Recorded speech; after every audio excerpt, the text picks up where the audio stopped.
Hello friends, I am Kritika here once again and this is my YouTube channel Easy Corner of Economics. Please like and subscribe for upcoming new videos. So today's topic is cross elasticity and types of cross elasticity. So types of elasticity में हम price elasticity of demand and income elasticity of demand को अपनी last video में cover कर चुके हैं. आज की वीडियो में हम क्रॉस इलास्टिसिटी ऑफ डिमांड को कवर करेंगे. Cross elasticity of demand means मांग की आड़ी लोच.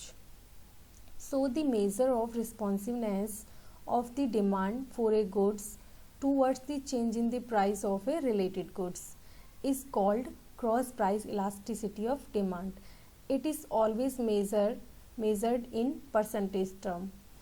क्रॉस इलास्टिसिटी हमें ये बताती है कि अगर एक वस्तु की कीमत में चेंज होता है, प्राइस में चेंज होता है, तो उसके रिस्पॉन्स में, उसके रिवर्ट में दूसरी कमोडिटी जो उससे रिलेटेड है उसकी डिमांड में क्या चेंज होता है. मतलब कि वो पॉजिटिव चेंज होती है या नेगेटिव चेंज होती है, वो डिपेंड करता है degree of cross elasticity of demand पर.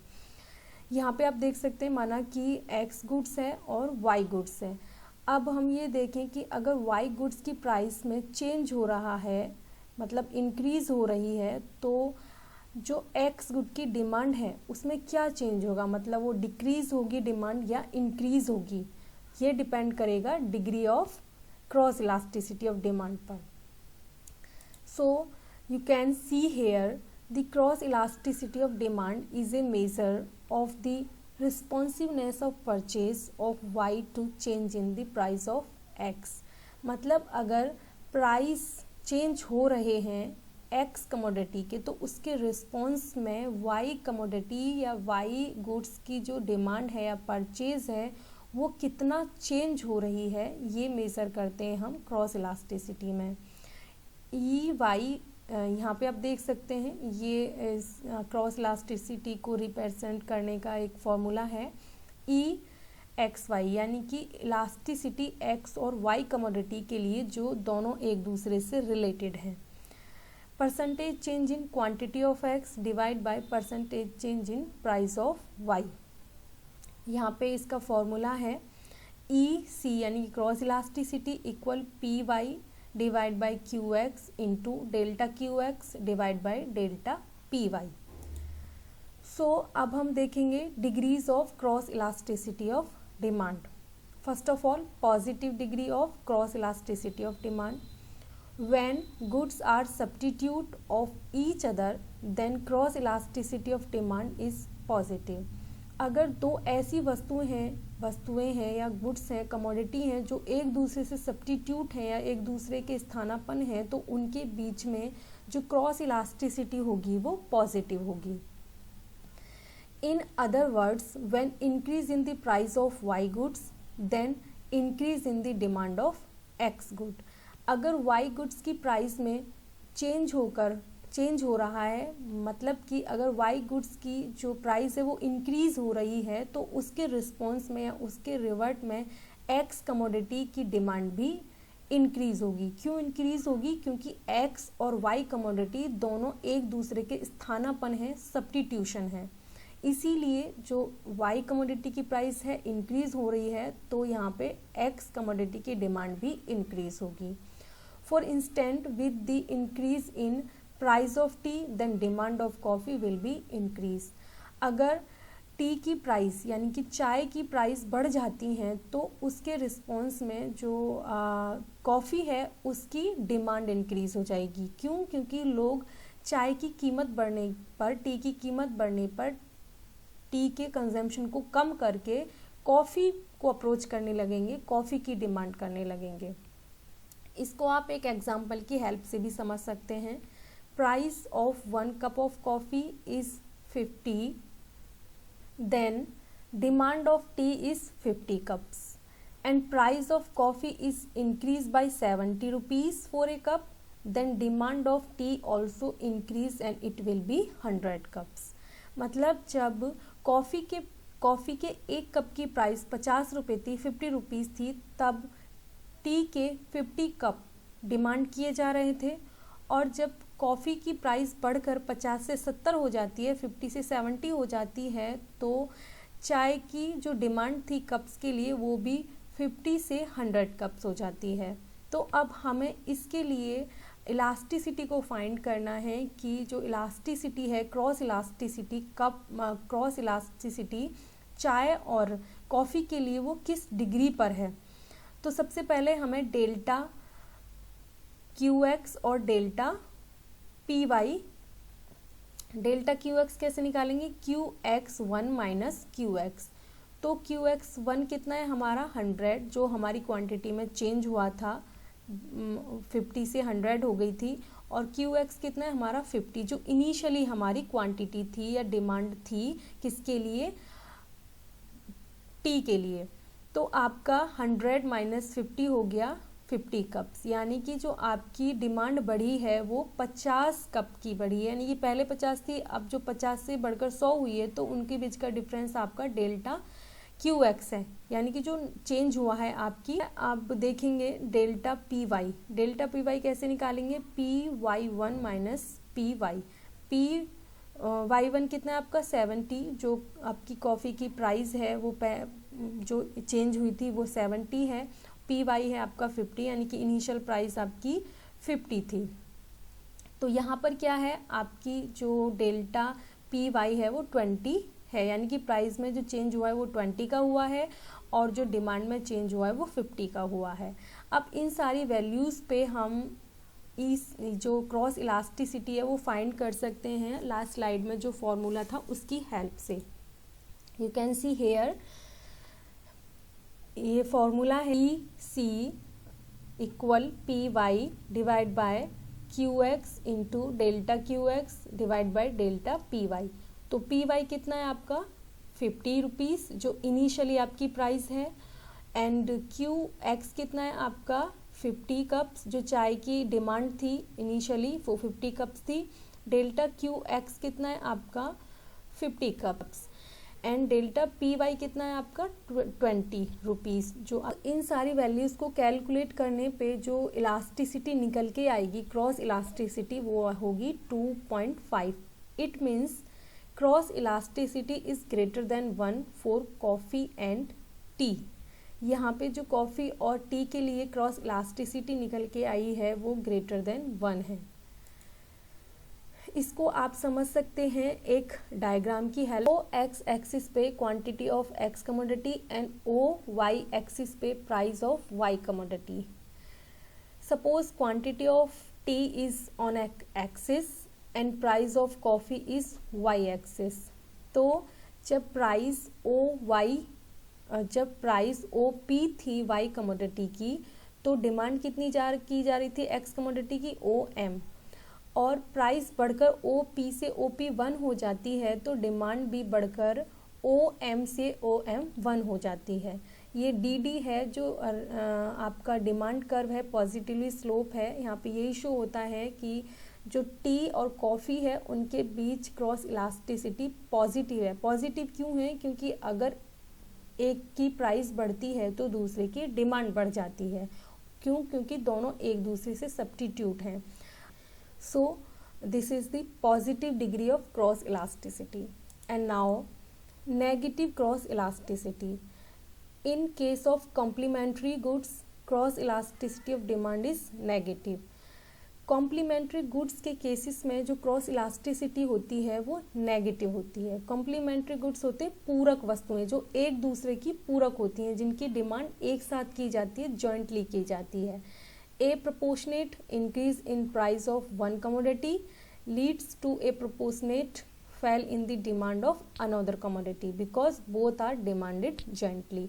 मतलब कि अगर एक कमोडिटी की प्राइस इंक्रीज हो रही है तो दूसरे कमोडिटी जो उससे रिलेटेड है उसकी डिमांड डिक्रीज हो जाएगी, कम हो जाएगी। क्यों, दोनों की जो डिमांड है वो एक साथ की जा रही है, दोनों का कंजम्पशन एक साथ किया जाता है। इसीलिए अगर एक की प्राइस कम हो जाती है, तो दूसरे की डिमांड बढ़ जाती है, और अगर एक की प्राइस बढ़ जाती है तो दूसरे की डिमांड कम हो जाती है। तो यहाँ पे आप देख सकते हैं, एक एग्जांपल की हेल्प से समझ सकते हैं। Suppose bread and butter are complementary goods each other, यानी कि जो ब्रेड और बटर है वो कॉम्प्लीमेंट्री गुड्स हैं, पूरक गुड्स हैं, दोनों की एक साथ ही डिमांड की जाती है। लोग बटर के साथ ब्रेड को खाना पसंद करते हैं इसीलिए। When price of bread is 8 rupees for each bread, then demand of butter is 10 kg. If the price of bread increase by 10 rupees, then demand of butter is reduced and it will be 5 kg. जब bread की price यानी कि एक bread की price 8 रुपये थी तो butter की कितनी डिमांड की जा रही थी 10 kg। और अगर ब्रेड की प्राइस बढ़कर 8 से 10 रुपये हो जाए, 8 से 10 रुपीज़ हो जाती है, तो जो बटर की डिमांड है वो रिड्यूस हो जाती है और कितनी हो जाती है 10 से 5 kg। इट मीन्स कि अगर ब्रेड की प्राइस बढ़ेगी तो डिमांड किसकी कम हो जाएगी, बटर की कम हो जाएगी। क्यों? क्योंकि दोनों को एक साथ खरीदा जाता है, एक साथ कंजम्पशन किया जाता है। अब इसके लिए हम फाइंड करेंगे क्रॉस इलास्टिसिटी। तो यहाँ पे आप देख सकते हैं जो डिग्री है वो नेगेटिव है, नेगेटिवली ही चेंज हो रही है डिमांड।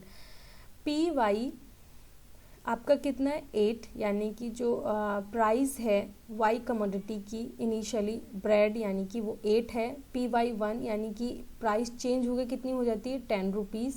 सो आपका डेल्टा पी वाई कितना आएगा, delta P Y 1 minus P Y, delta P Y 1 10 है और आपका जो पी वाई है वो कितना 8, तो यहाँ पे कितना आ जाएगा आपका 2, यानी कि जो डेल्टा पी वाई है आपका 2 रुपीज़, यानी कि 2 रुपये का चेंज हुआ है। इसी तरह आप क्वांटिटी में देखें कि डेल्टा क्यू एक्स कैसे फाइंड करना है। डेल्टा क्यू एक्स, तो Q x 10 kg and QX1 5 kg, ठीक है। जो डिमांड थी वो कम हो गई है, तो delta QX equal QX1 minus QX, तो QX1 कितना है आपका 5 एंड QX कितना है 10। मतलब जो आपकी डिमांड थी इनिशियली वो 10 kg थी और रिड्यूस होके 5 kg हो गई। इट मीन्स कि यहाँ पे जो आपका डेल्टा QX है वो नेगेटिव है, यानी कि -5। जो चेंज हुआ है वो नेगेटिव चेंज हुआ है। क्रॉस इलास्टिसिटी जो हम कॉम्प्लीमेंट्री गुड्स में देख रहे हैं, इन सब वैल्यूज़ को हम उस फॉर्मूले में रख के कैलकुलेट कर सकते हैं जो हमने लास्ट स्लाइड में देखा था। You can see here P Y equal 8, P Y 1 equal 10, delta P Y 2 और Q X equal 10 kg and Q X 1 equal 5 kg, delta Q X minus 5।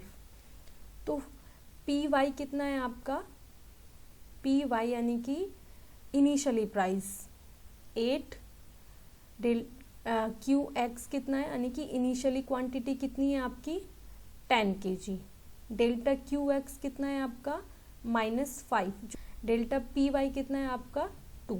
तो अब इन सारी वैल्यूज़ को कैलकुलेट करेंगे तो आपकी जो क्रॉस इलास्टिसिटी है बटर एंड ब्रेड के लिए वो -2 है। It means cross elasticity is greater than 1 for bread and butter. तो नेगेटिव डिग्री में यही होता है कि जब एक्स कमोडिटी यानी कि एक कमोडिटी की प्राइस चेंज होती है तो दूसरी कमोडिटी की डिमांड कम हो जाती है। क्यों दोनों की डिमांड साथ में की जाती है, जॉइंटली की जाती है। इसको आप एक डायग्राम की हेल्प से समझ सकते हैं। ओ एक्स एक्सिस पे quantity of X, O Y axis पे प्राइस ऑफ वाई। जब प्राइस यानी कि वाई कमोडिटी की प्राइस ओ पी थी तो डिमांड कितनी की जा रही थी, क्वांटिटी कितनी की डिमांड कितनी की जा रही थी एक्स कमोडिटी की ओ एम। और जब प्राइस बढ़कर वाई कमोडिटी की प्राइस बढ़कर ओ पी से ओ पी 1 हो जाती है तो यहाँ पर क्या होता है, एक्स कमोडिटी की डिमांड कम हो जाती है और ओ एम से ओ एम 1 हो जाती है। इट मीन्स यहाँ पे नेगेटिव रिलेशन शो कर रहा है। ये है आपका डी डी डिमांड कर्व जो लेफ्ट टू राइट डाउनवर्ड है, ठीक है। ये क्यों नेगेटिव है आप ये देख ही चुके हैं। So now zero cross elasticity. Cross elasticity of demand is zero when two goods are not related to each other. For instance, increase in price of car does not affect the demand of cloth. Thus cross elasticity of demand is zero. Zero cross elasticity में हम देखते हैं कि दो ऐसी वस्तुएं जो एक दूसरे से किसी भी लेवल पे या किसी भी पॉइंट पे रिलेटेड नहीं होती, वहाँ पर जो क्रॉस इलास्टिसिटी होती है वो ज़ीरो होती है।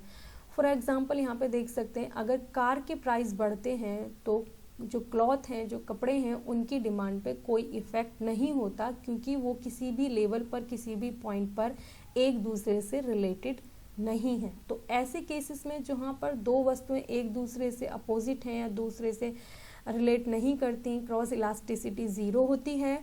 और ऐसे केसेस में जहाँ पर दो वस्तुएं एक दूसरे की स्थानापन्न हैं या फिर एक दूसरे के लिए सब्स्टिट्यूट की जा सकती हैं, वहाँ पर उनके लिए क्रॉस इलास्टिसिटी पॉजिटिव होती है। एंड ऐसी वस्तुएं जो एक दूसरे की कॉम्प्लीमेंट्री होती हैं या पूरक होती हैं, या फिर ऐसी वस्तुएं जिनकी डिमांड एक साथ की जाती है, उनके लिए जो क्रॉस इलास्टिसिटी है वो नेगेटिव होती है। I hope you can understand. आज हमने समझा कि क्रॉस इलास्टिसिटी क्या होती है, उसको कैसे कैलकुलेट किया जाता है और उसकी डिग्रीज़ क्या हैं। डिग्रीज़ में आपने देखा पॉजिटिव डिग्री, जिसमें आपने सब्स्टिट्यूट गुड्स को देखा, स्थानापन्न वस्तुओं को देखा। नेगेटिव डिग्री में आपने समझा कि जो कॉम्प्लीमेंट्री गुड्स हैं उनके लिए जो क्रॉस इलास्टिसिटी होती है वो नेगेटिव क्यों होती है। And in the last zero cross elasticity, कि ऐसी वस्तुएं जो एक दूसरे से रिलेट नहीं होती, उनके लिए क्रॉस इलास्टिसिटी ज़ीरो होती है। आई होप ये वीडियो आपके लिए हेल्पफुल रहे, और प्लीज़ मेरे चैनल को सब्सक्राइब करें, लाइक करें।